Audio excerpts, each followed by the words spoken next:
Into the best Sooner recruiting and football news with Parker Thune and Grayson Singleton. You better lock it up. No, you lock it up. You lock it up. Lock it up.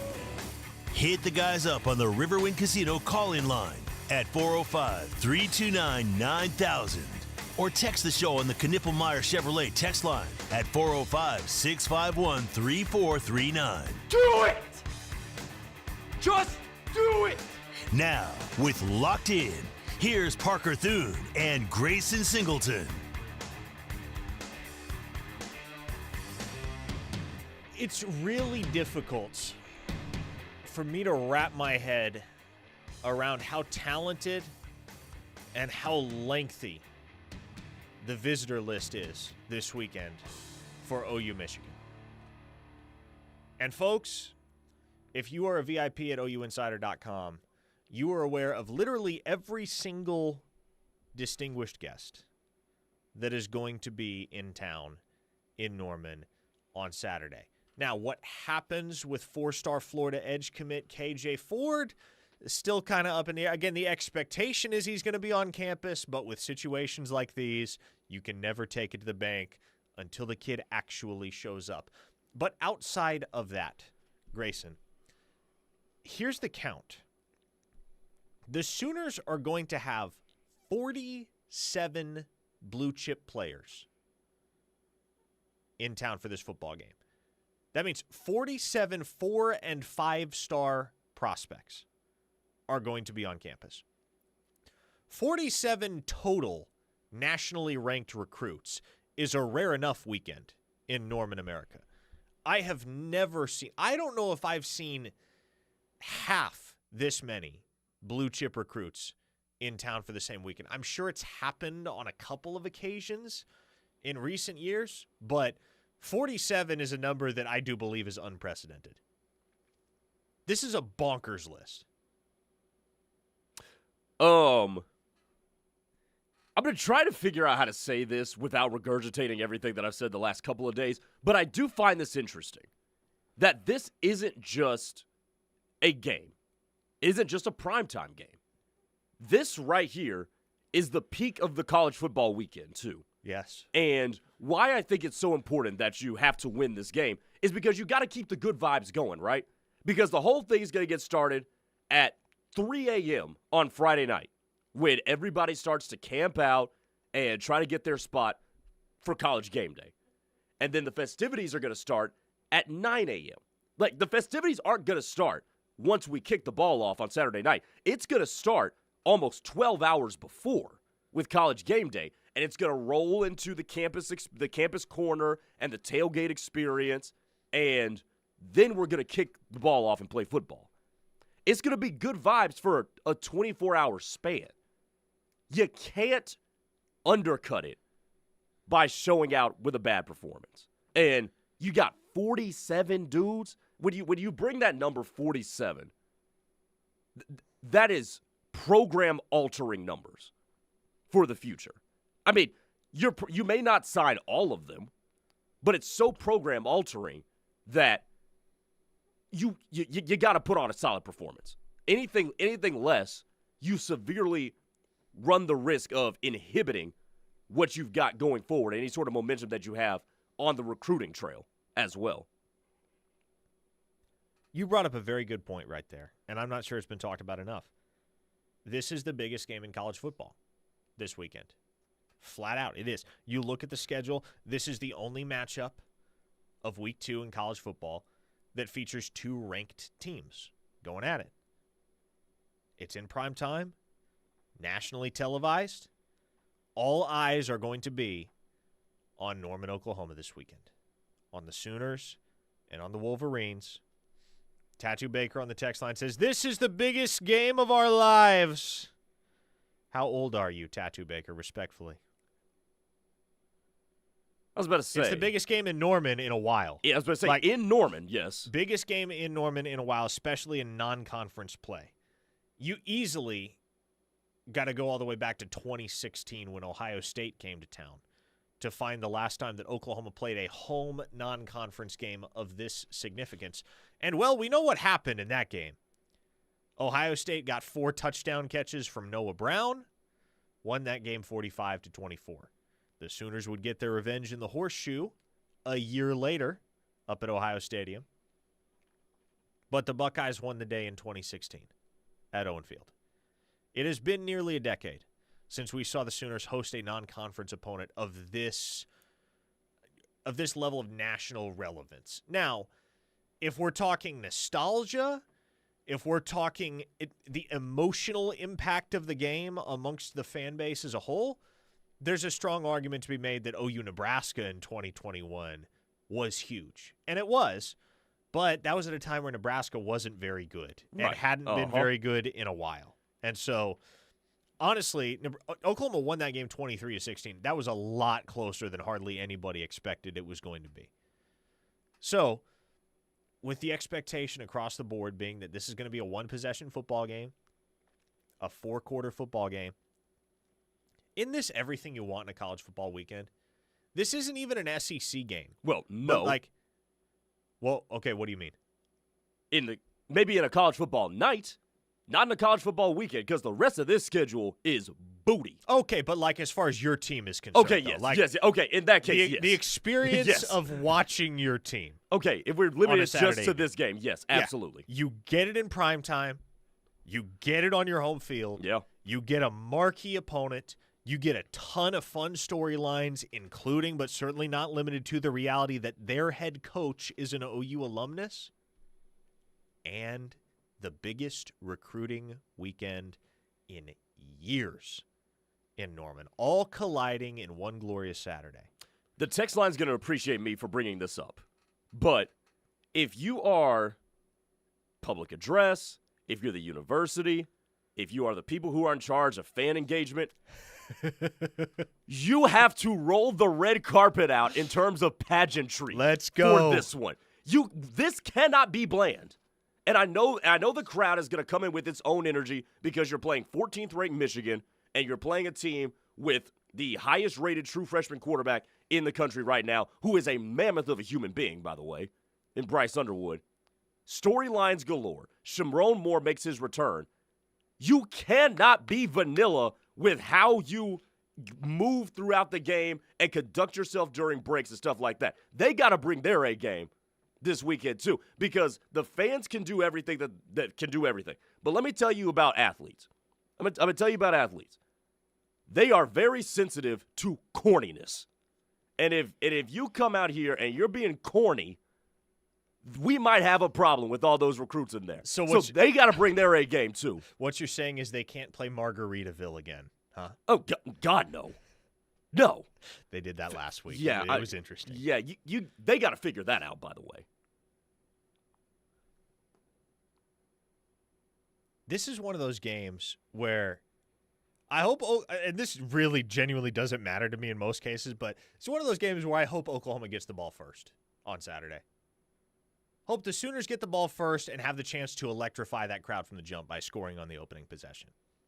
Because if you can keep the energy up all night, 3.5 hours, however long this game takes, it's going to be a very, very memorable night for any and all in attendance. That doesn't necessarily mean Oklahoma wins, because there are some very memorable days and have been some very memorable days at Owen Field where the Sooners did not win the football game, i.e. South Carolina last year. No one's going to forget being there on that day. No. They might forget what happened over the final 54 minutes of play because that was very forgettable. But you ain't going to forget being there. Tattoo Baker says, hell, opening kickoff, Parker. Well, you dialing up a little Isaiah Satania house call, Tattoo Baker? I wouldn't be shocked. It wouldn't shock me either at this point. That was the best. I'm not going to lie to you. Even though the field goal kicking was ho-hum, I mean, it wasn't adventurous by any stretch of the imagination, which is a good thing. That was the best and most explosive I've seen Oklahoma special teams look in a long while. Some guys, you watch them for even just one game, and you can already just kind of go ahead and stamp the label on them. NFL, boom. I feel comfortable putting that label on Isaiah Satania. Now, interesting. It might be as more of a return specialist than wide receiver. I don't really know, but based on everything I've seen on tape of him at wide receiver and as a returner at Arkansas, based on everything I've heard this offseason on him at Oklahoma, and based on what we saw week one, yeah. That's one of those guys where I don't know where he gets drafted. I know he's going to play in the NFL one day. Yeah, I can agree with that as well. 4-star Sooner Bump says, we need Pickle up there running the boards and the music. I have had a long-ass week. I will be watching this game from my couch. Really? I will not, yeah. Papa Boganowski on the text line says, Grayson seems hip. I need him to pick the 3rd/4th quarter song. Well, if I did it, I would deviate from tradition.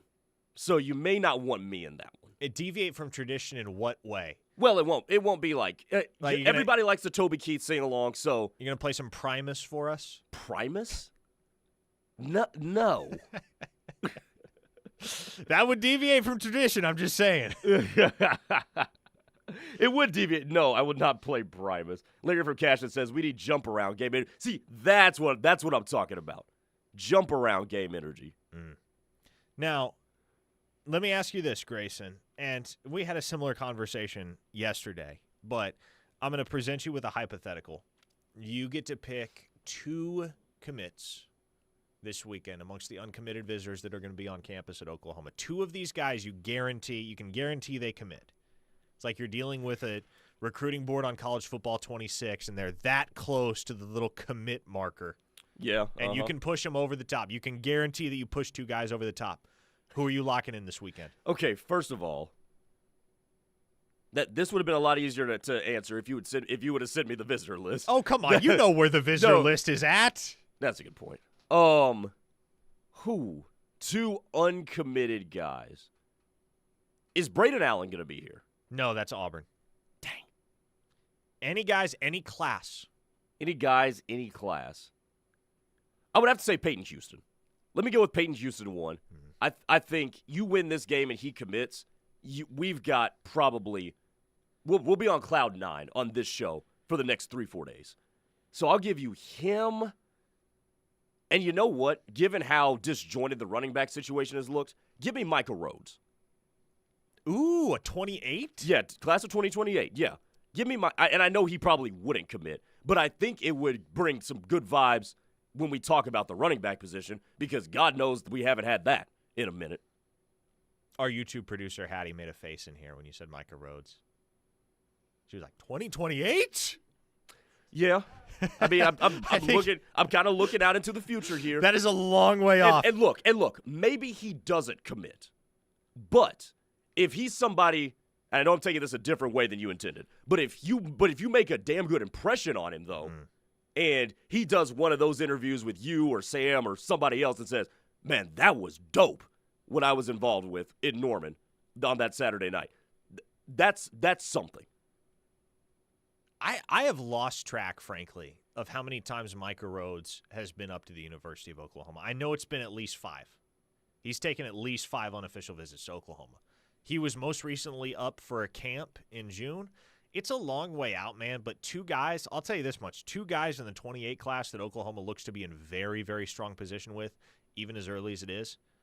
Micah Rhodes and Zizi Okafaleze's teammate, Camion Compton-Nero. That dude's a stud. Yes, he is. Talking about 2 national top 100 prospects there. In Compton-Nero and in Micah Rhodes. Boomer Bryce asked, is Honor Fa'alave going to be here this weekend? Where do we stand with him? Honor Fa'alave, for those that aren't familiar, is a borderline 5-star running back from the state of California. He's actually a 2-way guy. But I think he projects most ideally to running back at the next level. He is not going to be in town this weekend, to my knowledge. But really good player that Oklahoma is in the mix for. I think they're supposed to get him on campus at some point. This fall. Don't know exactly when that's going to be. But yeah, Grayson, I tell you, I think, to me, everything starts and ends with Peyton Houston this weekend. Because we know how pivotal it can be. We know how significant it can be to a recruiting class when you lock in your quarterback, and especially when you lock in your quarterback early. And getting a guy of Peyton Houston's caliber on the board soon could do wonders for Oklahoma's recruiting efforts in 2027. And I do think we are not far away from a Peyton Houston decision. My expectation has always been that he's committed by October of this year. That is a timeline that he has reaffirmed on several occasions as the ideal in his mind. And so you make a strong enough impression this weekend. You show him everything he needs to see. Man, that's going to make life a lot easier for the entire staff in the 27 class because Peyton Houston is going to turn around and start doing a lot of recruiting for the University of Oklahoma. Absolutely. And you got to pick out those guys as well. Let me ask you this, because you said that Michael Rhodes has been here about 5 times or more. Yeah. Another dude who likes to take a bunch of visits, not just to Norman, but everywhere. Uh-huh. What's going on with Zane Rowe? Yeah, I mean, he's supposed to be up here this weekend as well. I don't think that process is anywhere close to done, just to be clear. Don't think it is anywhere close to done. But Oklahoma's in great position. They've been in great position. They will continue to be in great position. I expect them to get an OV from Zane Rowe next summer, and we'll see what happens. But in terms of expecting anything imminently, it's not what I believe is going to happen with Zane Rowe. He has said many a time, first time I committed way too soon. I'm not going to make the same mistake twice. I'm going to take my time the second time around, which, good on him. Measure twice, cut once, as they say. And so I don't think we're going to see a resolution with Zane Rowe this weekend or anytime soon. But he keeps showing up to Oklahoma, man. He just keeps showing up. Slim Brady says, Pickle Boy going to throw on some Young Boy. See, I wouldn't throw on Young Boy because none of y'all would know the songs. That's true. It's really, really tough to find a song that the older demographic is going to enjoy and the younger demographic is going to enjoy. I don't know who really bridges that gap artistically. And which is why you can't really deviate, quite frankly, from the Toby Keith or something along those lines. Maybe, honestly, Florida hit it big with Tom Petty. The younger generation appreciates Tom Petty. The older generation appreciates Tom Petty. It's got to be somebody like that. Obviously, it can't be Tom Petty because that's Florida's thing, but got to find something. Okay, 405-651-3439 is the Knippelmeyer Chevrolet text line. More of your texts, more OU football and recruiting talk to come. Keep it here on the Ref, the home of Sooner fans. We'll be back. Where do Oklahoma sports fans go to watch the big game? Gridiron Sports Bar at River Spirit Casino Resort in Tulsa. With multiple viewing screens and a huge LED wall, you'll never miss a play. Enjoy bar-top gaming, Top Golf swing suites, delicious game day food and drinks, and a VIP lounge for top-tier players. Gridiron Sports Bar takes sports fans to another viewing level. Gridiron Sports Bar, Tulsa's fan favorite. We all play a role in keeping our communities safe. Oklahoma is no stranger to attacks. It's now easier than ever. If you see something, say something. The free and anonymous Protect OK app allows instant reporting of suspicious activity, both in schools and the community. You can help keep your family and friends safe. Protect OK. Protect OK. Protect OK. Protect OK. Download the Protect OK app today in the Apple App or Google Play stores. Funded by the Oklahoma Office of Homeland Security. Dreaming of an escape? What about a relaxing escape to your very own backyard? Signature Custom Pools can turn your dreams into reality.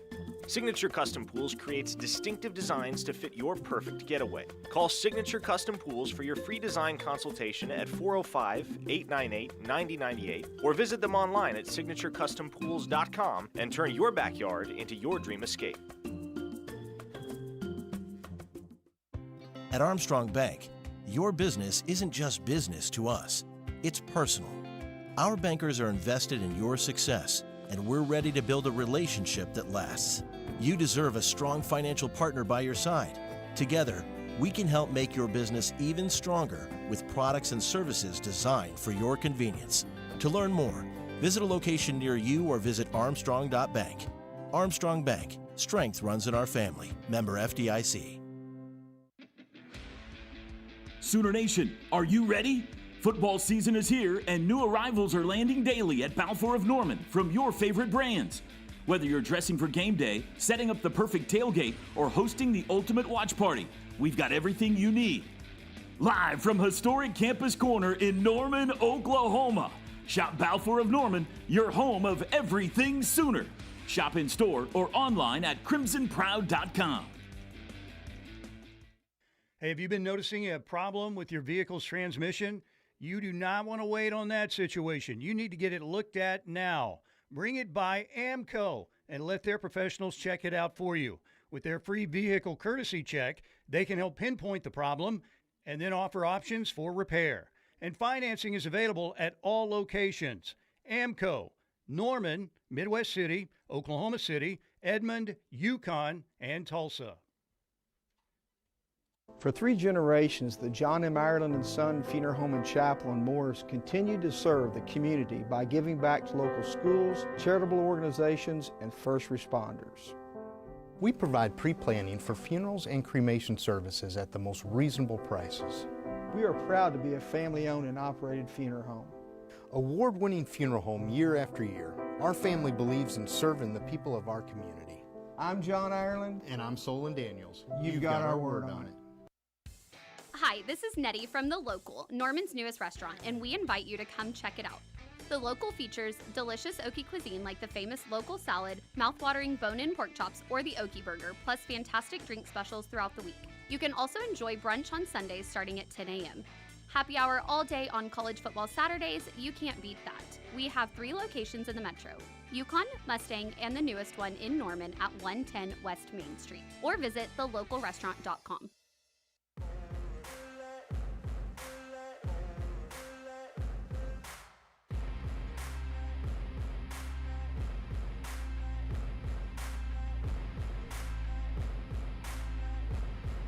It's locked in. You're on the ref. Parker Thune, Grayson, Singleton. 405-651-3439 is how you get in touch with us on the Knippelmeyer Chevrolet text line.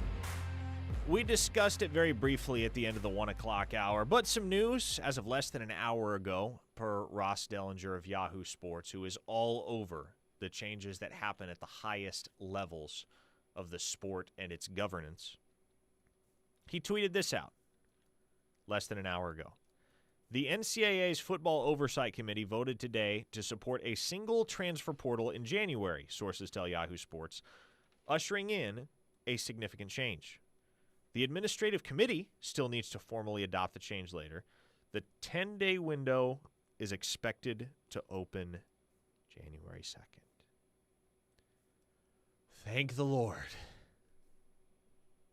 Grayson, I don't know how you feel about this. As somebody that has to cover all of the things that happen in the transfer portal windows every year, I cannot wait for this. Mostly because here's the thing.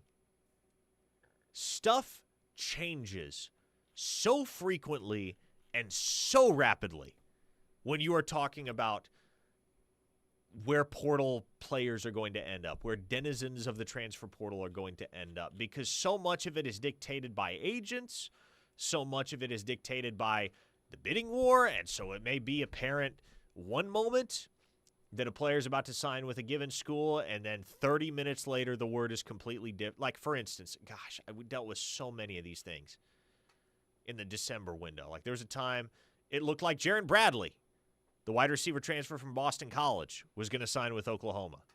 Then, boom, a couple hours later, I get word, well, he's signing with Kansas State. Well, okay then. Ethan O'Connor. Remember Ethan O'Connor? Yeah. Transfer cornerback from Washington State. Ended up in Miami. Yeah, after like 3 weeks of it being OU, just a matter of the number. Then, boom, it's Miami. Here's another one. And I guess Ethan O'Connor isn't even starting down there at Miami, which maybe OU was right not to spend 7 figures on a cornerback like him, which is what the final price was.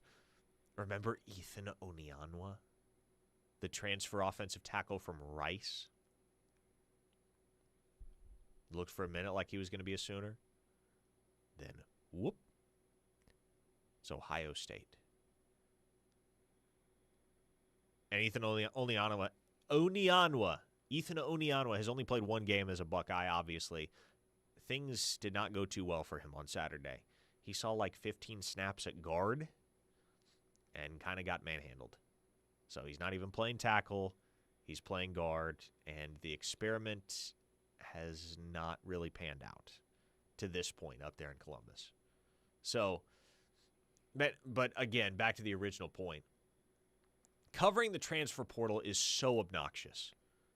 It is 10 times worse and more difficult than covering recruiting, which is already difficult in its own right. I was going to say, that's saying something. I hate covering the transfer portal.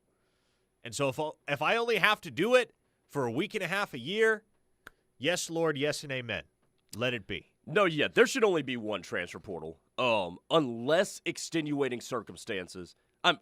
Unless extenuating circumstances will necessitate, somebody needing to leave, go through a hardship process or something like that. Yeah. I'm still open to that. But there does need to be one transfer portal. The only thing that I would change about this is move it till after the season.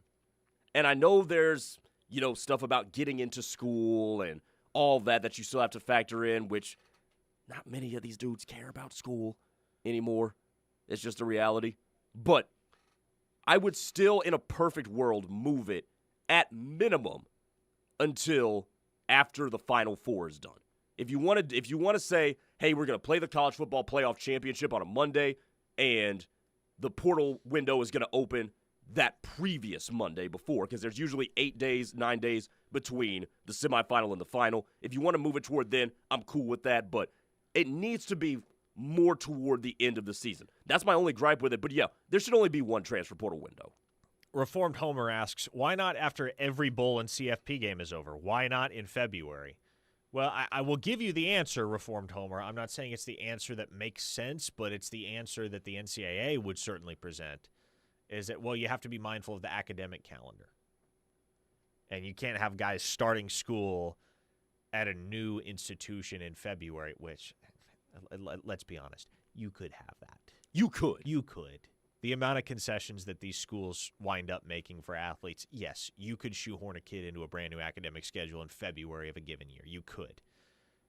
But if we're just mindful of what the messaging will be from the NCAA, they're going to say, well, we want it to align with the academic calendar such that everybody can occupy a classroom for an entire semester as opposed to having to come in midway through the semester academically and get up to speed. So that is why you're looking at evidently what would be a January 2nd through January 12th window.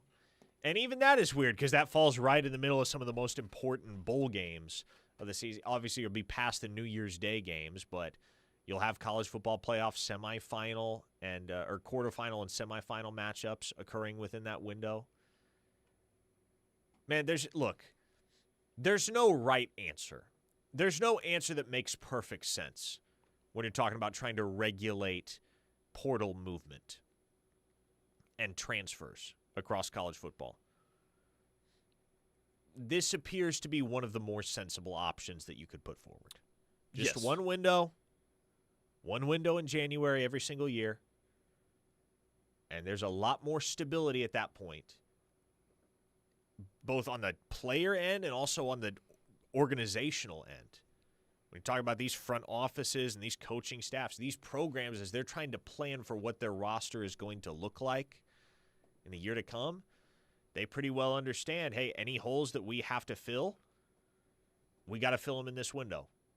And so let's lock in and let's accomplish what we need to accomplish for this week and a half. And then let's hit the practice field in the spring with all the guys that we know will be here in the fall. Now, there will always be exceptions for grad transfers because grad transfers can transfer anytime. There is no regulation on that. If you are a college graduate, you can transfer at any time whatsoever. That will remain the case. But with undergraduate transfers, if this is approved, which it obviously looks like it will be, you can only transfer between January 2nd and January 12th. Because here's what you're trying to ultimately curb is a situation like where Bo Pribula had to leave Penn State before the Penn State season was over. They were still in contention in the running for a national championship, and it didn't come back to bite them. But what if Drew Aller gets hurt? All of a sudden, you're down to quarterback number 3, but he had to leave because the calendar necessitated him do so if he wanted a spot. And ultimately, he lands at Mizzou, and he looks like he's going to be their starting quarterback going forward. So if you can get situations where you're handcuffing the kids to, well, if I want to start somewhere, I got to bolt out now before our season's even over, and we could still win a natty. If you can get stories like that out of there, you do it. And no, it's not going to be perfect. No, we'll never have the solution that is anything other than the lesser of a few evils. But this seems like the right thing to do. The Waffler asks, so why not have it in like May? Well, again, Waffler, I'll give you the answer. I'll give you the answer that the NCAA would give you. I'm not saying it's a perfect answer. I'm not saying it makes perfect sense, but this would be the answer. You can't have guys going through spring ball with one program, then hitting the transfer portal and potentially bringing all of the knowledge that they have about that program, its inner workings, its playbook, its scheme, to an opponent that may be on that very program's schedule come the fall. And I'll take that point a step further, too. And we don't defend the coaches a whole heck of a lot, but I'm going to go to bat for them, too. That puts them behind the 8-ball, too, in terms of getting your guys acclimated to your scheme, getting your conditioning program up and running for the spring and into the summer. So, yeah, no, you need to have these dudes in there by March. That way you can hit the ground running and be in shape and whatnot come fall camp. Papa Boganowski asked, does one window really matter? Look at the DB from Wisconsin, Xavier Lucas, and the quarterback from BYU, Jake Retzloff. They changed schools outside of the portal window, LOL. Yeah, it's kind of – and the one thing I can't really figure is what happens when you get another Xavier Lucas? What happens when there's another player that basically steps forward with legal representation behind him and says, actually, the transfer portal doesn't exist. It's just a figment of our imagination. I'm going to do what I want, and you can't stop me, or else I will sue you and win. What happens at that point? I don't really know. You're just kind of you're kind of counting on everybody abiding by the rules. The consent of the governed, I suppose. Because ultimately, Xavier Lucas proved like he was on the field week 1 in Miami. Yep. So he proved you don't got to play by the transfer portal rules in order to get where you want to go. I think it's going to come back to our favorite C word, contracts. And our favorite T word, tampering. Yeah, that too. Because, and here's the deal. You're talking about a 10-day window. A 10-day window is not that long in the grand scheme. Nope. I would be willing to wager that any P4 program that is going to utilize the transfer portal in any capacity whatsoever will probably have 70 to 80% of their portal action lined up beforehand behind the scenes. I would bet good money that 70 to 80% of the players who sign with P4 institutions in the portal window already had the deals worked out via backroom conversations between their agents and the front offices and coaching staff at a given institution long before the portal window actually opens. Yeah. I mean, just look at Oklahoma's prime example of it. Jay Knott. Even before, and probably not long before, but even before it was announced that he was going to end up in Oklahoma, as soon as Jim Nagy comes in, I mean, 2 plus 2 equals 4 at that one. Back to the Knippelmeyer Chevrolet text line here and kind of reorienting towards the game this Saturday. This is a really interesting text because we've gotten several listeners throughout the day that have chimed in with thoughts along the lines of, man, I'm really not comfortable with how much the national media is talking up Oklahoma going into this weekend. It's a very different perspective here from this 405 listener who says, it thrills me to no end the amount of love Michigan is getting locally and nationally. John Mateer hasn't performed well against P4 teams, and Michigan has the defense and best DC in the country, plus the second coming of Michael Vick. Keep it coming. Well, they've got a top-flight defensive coordinator in Wink Martindale. That they do. That's good. That much is true. I don't know. I really don't know because I've watched a little bit of national media over the course of this week. I've been on the road a lot this week. But I can't pinpoint where I've seen one team getting substantially more love than the other. I honestly think this game is us going back to old media before the internet. You can find people really, really excited about Michigan, and you're going to find equally as many people excited about Oklahoma. And probably for two very different reasons, too. Oklahoma, with all the new guys they have reloading, can they get back to the top? Michigan, with a true freshman quarterback. Like, I don't, maybe I could be wrong, but from what I've seen, man, I think this is both teams generating equal excitement for a primetime game. A listener in the I think it was Puerto Rican Sooner says, your favorite C word, Grayson, is very different from mine.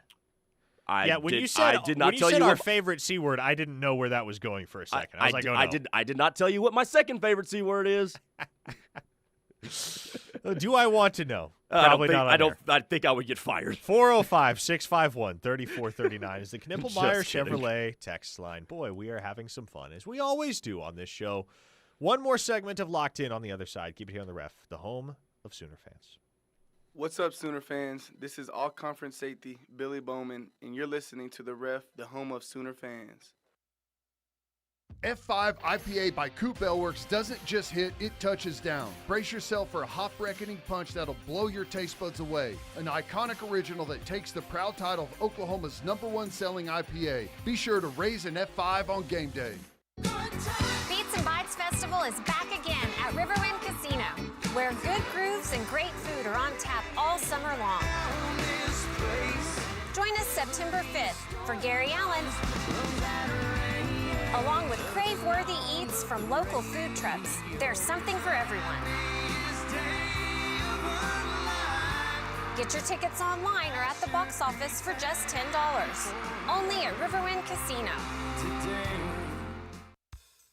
Hey, it's Mike Steele here for my friend Gary and the great staff at Cavens Group. After all the rain in the spring and now with temperatures on the rise, you might have a problem with mold growing in your home or business. Let the staff at Cavens help you before it becomes a major issue.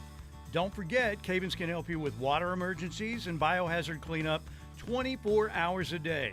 Call Cavens today at 405-573-3048 or visit them online at cavensgroup.com. At Primrose Funeral Service, we have been compassionately serving families for over 80 years. Do your loved ones a favor by pre-planning your funeral and cemetery arrangements. With pre-planning, Primrose can help eliminate the difficult decisions at a difficult time, because nobody should plan for a loss at the same time they are experiencing one. Our sincere commitment is to make things a little easier for you and your family. So contact Primrose Funeral Service at 405-321-6000 or visit them online at primrosefuneralservice.com. Life can be complicated, but saving money shouldn't be. At OU Federal Credit Union, they make saving simple and stress-free. The best part? They have no hidden fees. Joining OUFCU means you're in control of your financial future. Whether it's a rainy day fund or saving for that dream vacation, they've got you covered. Visit OUFCU.com or come by one of their branches today. OU Federal Credit Union, where savings is simple and dreams come true. Member savings insured up to $250,000 by the NCUA. Do you like to stand out in a crowd while wearing the best in OU apparel? The Jimmy Austin Pro Shop carries the best brands you can wear to work or even dress up events. Lines such as Lululemon, Travis Mathew, FootJoy, Greg Norman, Grayson, or Turtleson with the OU and Jimmy Austin logo are sure to catch everyone's eye. You don't have to be a golfer to shop at Jimmy Austin. They also do corporate special orders for you and your company. Call them today, 405-325-6716, or visit theougolfclub.com for more information. Looking for a great place to stay this football season? Courtyard Marriott Norman offers affordable and stylish accommodations featuring an on-site bar and bistro and classic Southern hospitality. They're conveniently located off of I-35 and West Robinson Street, close to shopping and dining options, and provide easy access to local attractions such as Gaylord Family Oklahoma Memorial Stadium. Courtyard Norman. Call today, 405-701-8900. The year 2019, we went on a family vacation and we went to an amusement park. And when you're a smoker, a lot of walking and that doesn't really mix. So I found myself being really winded and out of shape. And it was like, I'm too young for this. I wanted to use the Oklahoma Tobacco Helpline because I knew that I could get resources for free. It was a key part to my success in quitting smoking. Visit us at okhelpline.com to get started. A program of TSAT. Touchdown, Schooner time. Raise a can of Schooner All-American Ale brewed by Coop Ale Works, the official craft beer of OU Athletics. Join the 82,000 OU faithful cheering in the stadium no matter where you are, celebrating a Sooner win. Boomer!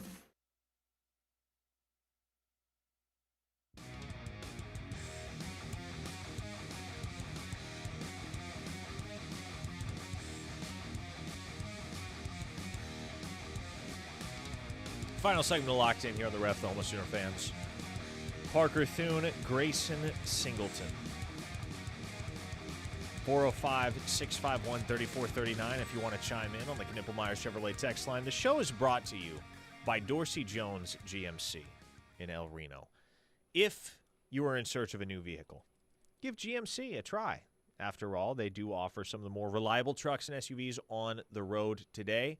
And at Dorsey Jones, not only are you going to get a fantastic low-pressure sales environment, but outstanding service as well. Half-price oil changes on Saturdays, most notably. So Dorsey Jones can do it all for you if you make the short trek out to El Reno.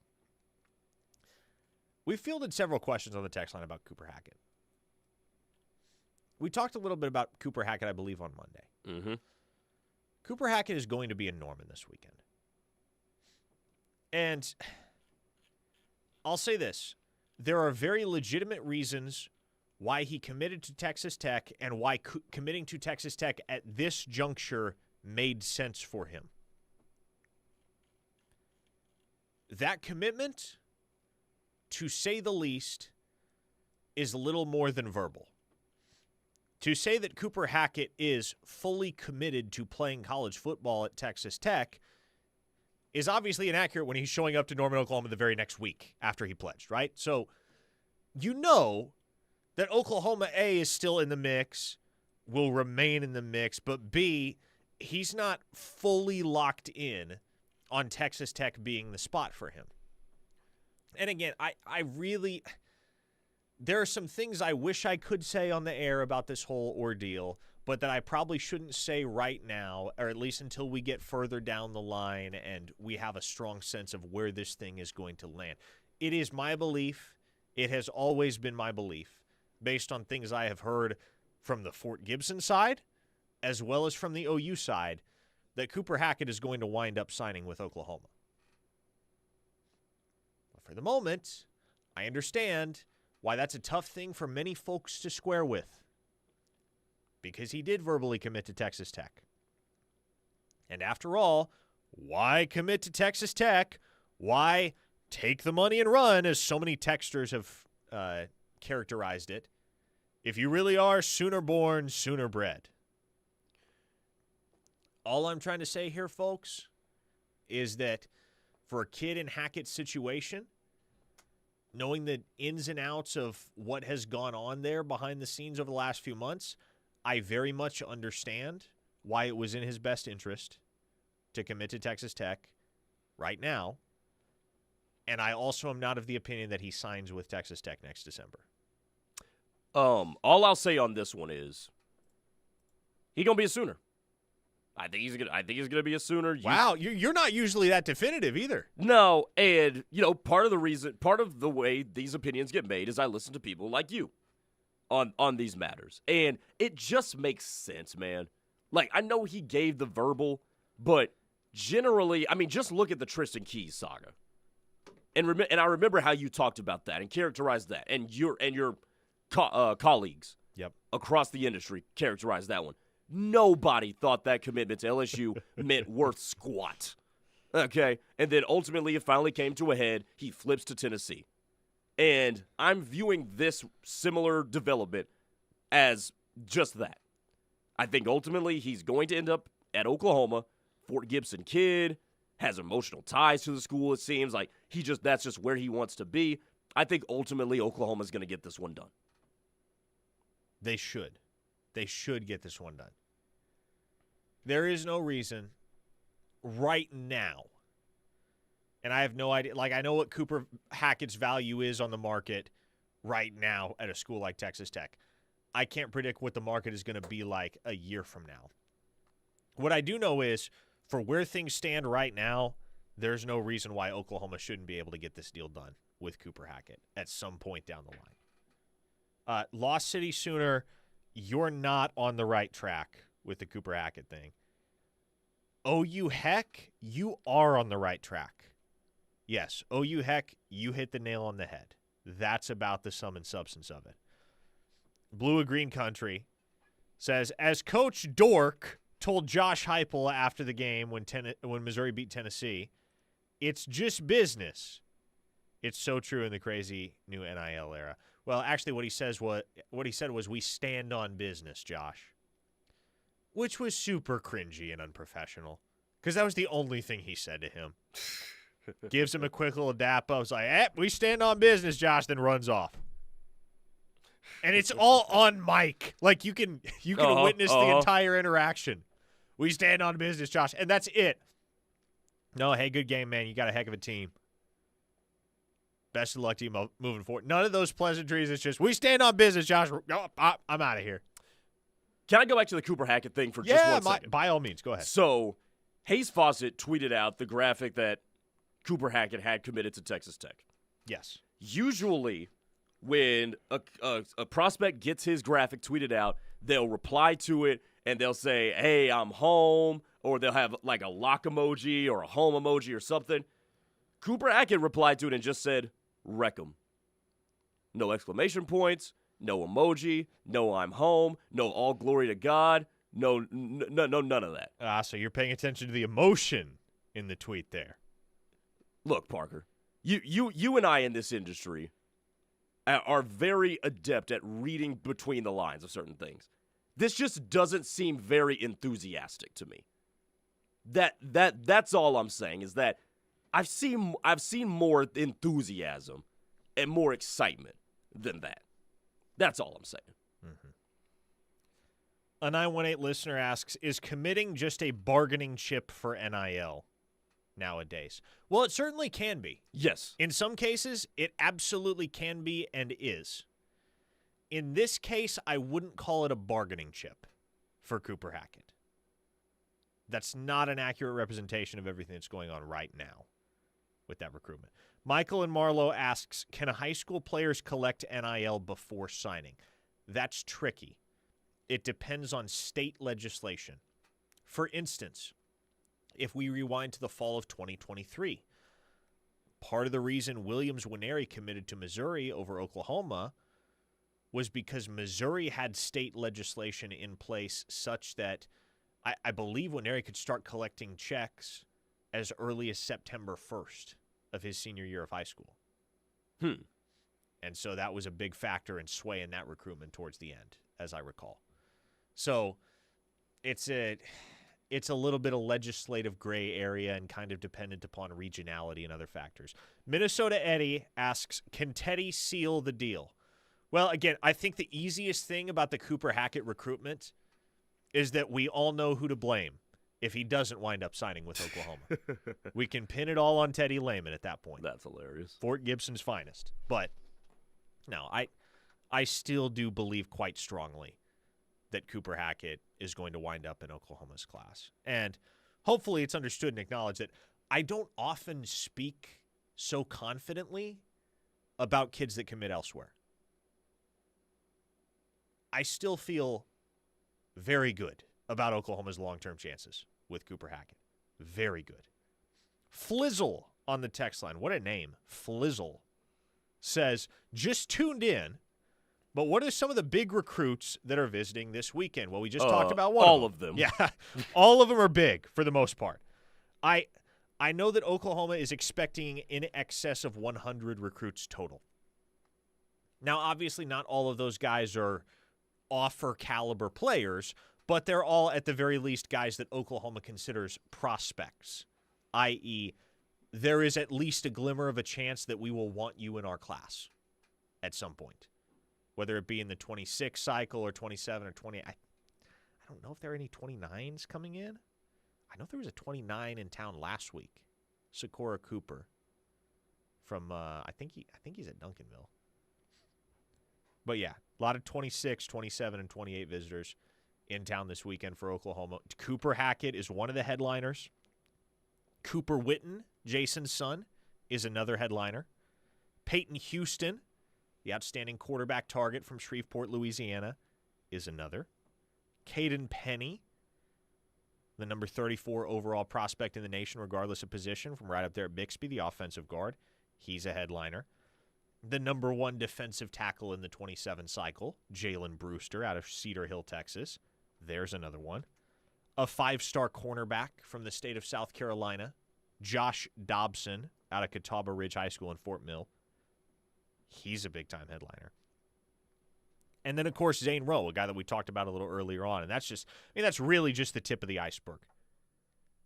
It is an absolutely jam-packed, star-studded list that is posted in its entirety, by the way, at OUinsider.com. So if you are a member over there, you can peruse the fullness of that list and witness just how spectacular it really is. But those are some of the top names that are going to be in town this weekend. And I mentioned this yesterday as well, but all but one of Oklahoma's 2026 commits is going to be in town for this football game. The only one that's not showing up is Tank Carrington. Why? Well, unofficial visit. All of these visits are unofficial visits. Okay, fair so enough. Not only do they have to be on the kid's dime, but they also got to jive with the kid's schedule. Yep.